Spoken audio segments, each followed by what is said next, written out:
Hello കൂട്ടുകാരെ, നമുക്കിന്നൊരു കഥ കേട്ടാലോ? ഒരു കുരുവിയുടെയും ആമയുടെയും കഥയാണ് ഇത്. ഈ കഥയുടെ പേരാണ് അമ്മക്കുരുവിയുടെ വീട്. പണ്ട് പണ്ടൊരു കാട്ടില് ഒരു വലിയ പുഴ ഉണ്ടായിരുന്നു. ഈ പുഴയിലായിരുന്നു ഒരു ആമ താമസിച്ചിരുന്നത്. പുഴയിലും തീരത്തുമായിട്ട് ആമ കളിച്ചുല്ലസിച്ചു അവിടെ കഴിഞ്ഞു.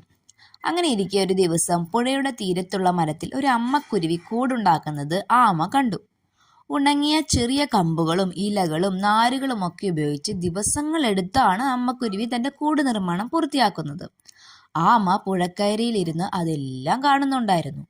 കൂടുണ്ടാക്കി കഴിഞ്ഞതും അച്ഛൻ കുരുവിയും അമ്മക്കുരുവിയും തന്റെ 3 കുഞ്ഞു കുരുവികളെയും കൂട്ടിക്കൊണ്ടുവന്ന് അവിടെ താമസം തുടങ്ങി. അമ്മക്കുരുവിയുമായി ആമ പെട്ടെന്ന് സൗഹൃദത്തിലായി. ദിവസവും പുഴക്കരയിൽ അവർ സംസാരിക്കുമായിരുന്നു. ഒരു ദിവസം സംസാരത്തിനിടയിൽ ആമ അമ്മക്കുരുവിയോട് പറഞ്ഞു, നിങ്ങൾക്ക് വീടുണ്ടാക്കാൻ എന്തൊരു ബുദ്ധിമുട്ടാണ്. കമ്പുകളും ഇലകളും നാരുകളും ശേഖരിക്കണം, എന്നിട്ട് ഇതെല്ലാം ഉപയോഗിച്ച് വീടുണ്ടാക്കണം. ഇതെല്ലാം കഴിഞ്ഞ് വീടുണ്ടാക്കി കഴിയുമ്പോഴോ അത് കാണാൻ ഒരു ഭംഗിയുമില്ല. മാത്രമല്ല, മേൽക്കൂരയില്ലാത്ത ഒരു വീട് മഴ പെയ്താൽ നനയും. ഇത് കേട്ട അമ്മക്കുരുവി ചിരിച്ചു. എന്നാൽ ആമ വീണ്ടും പറഞ്ഞുകൊണ്ടിരുന്നു, എനിക്ക് നിങ്ങളെപ്പോലെ കൂടുണ്ടാക്കൊന്നും വേണ്ട. എൻ്റെ പുറന്തോട് തന്നെയാണ് എൻ്റെ കൂട്. മഴ പെയ്യുമ്പോൾ ഞാൻ അതിൽ അഭയം തേടും. ഇത് കേട്ടപ്പോൾ അമ്മക്കുരുവി തൻ്റെ സുഹൃത്തായ ആമയോട് പറഞ്ഞു, നീ പറഞ്ഞത് ശരിയാണ്. ഞങ്ങൾ വളരെ ബുദ്ധിമുട്ടിയാണ് വീട് പണിയുന്നത്. മാത്രമല്ല, എൻ്റെ വീട് കാണാൻ ഭംഗിയില്ലാത്തതുമാണ്. കൂടാതെ മഴ പെയ്യുമ്പോൾ നനയുകയും ചെയ്യും. പക്ഷേ വളരെ കഷ്ടപ്പെട്ടുണ്ടാക്കുന്ന ഈ വീട്ടിൽ ഞാൻ മാത്രമല്ല താമസിക്കുന്നത്.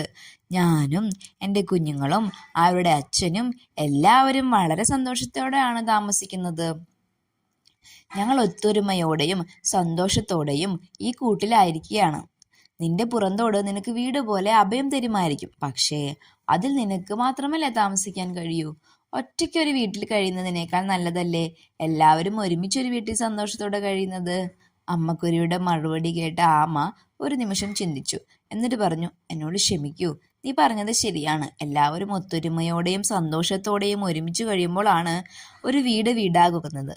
അങ്ങനെ വീടിനെ കുറിച്ചുള്ള തന്റെ ധാരണകൾ തെറ്റായിരുന്നു എന്ന് മനസ്സിലാക്കിയ ആമ അത് തിരുത്തുകയും ചെയ്തു. മാത്രമല്ല, അമ്മക്കുരുവിയും ആമയും നല്ല സുഹൃത്തുക്കളായി. പിന്നെയും ഒരുപാട് നാള് അവർ രണ്ടുപേരും ആ കാട്ടിൽ കഴിഞ്ഞു. ഈ കഥയിൽ നിന്നും നിങ്ങൾ എന്താ പഠിച്ചത്? എല്ലാവരും ഒത്തൊരുമിച്ച് സന്തോഷത്തോടെ കൂടെ കഴിയുന്ന ചെറിയ വീടാണെങ്കിലും അതാണ് ഒറ്റയ്ക്ക് ഒരു വലിയ വീട്ടിൽ താമസിക്കുന്നതിനേക്കാൾ നല്ലത്. സ്നേഹവും ഐക്യവുമാണ് ആർഭാടങ്ങളെക്കാൾ നല്ലത്. കഥ നിങ്ങൾക്ക് ഇഷ്ടമായെന്ന് കരുതുന്നു. അടുത്ത വീഡിയോയിൽ കാണാം. Thank you. ബൈ.